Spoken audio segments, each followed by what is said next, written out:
Qui l'aurait imaginé, à l'intérieur d'un hôpital psychiatrique, une ferme? Il n'y a pas si longtemps, il y avait des vaches.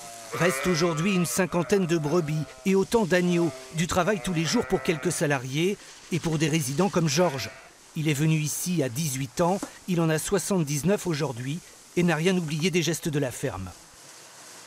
C'est le témoin d'une longue histoire de la ferme parce qu'il l'a connue avant moi, mais bien avant moi, il a connu les transformations. Hein, Jojo? Et puis maintenant, il s'occupe du fleurissement de la maison de retraite où il vit, parce qu'il est en maison de retraite maintenant. Des centaines de résidents comme Georges ont animé la ferme de Saint-Hilly. Une structure dans la structure, un lieu à part qui permettait de s'échapper. La bergerie, elle attire beaucoup les patients.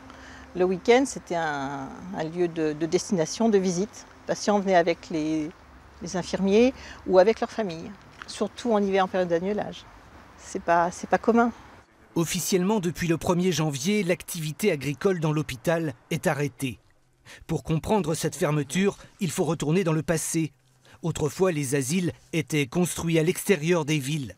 La ferme assurait l'autonomie alimentaire pour plusieurs milliers de personnes, patients comme soignants. Un modèle dépassé. La mission d'un hôpital, c'est pas de faire de l'exploitation agricole, c'est de soigner les gens. Et c'était une fonction annexe. Et effectivement, la réglementation prévoit que si cette activité est déficitaire 3 ans de suite, eh bien, elle doit être fermée. La partie maraîchage, elle aussi, a dû cesser. L'an dernier, les jardins avaient pourtant donné près de 2 tonnes de tomates. L'hôpital n'abandonne pas tout. Il a décidé de mettre en place un jardin thérapeutique. La ferme était l'une des dernières en France dans l'enceinte d'un hôpital psychiatrique.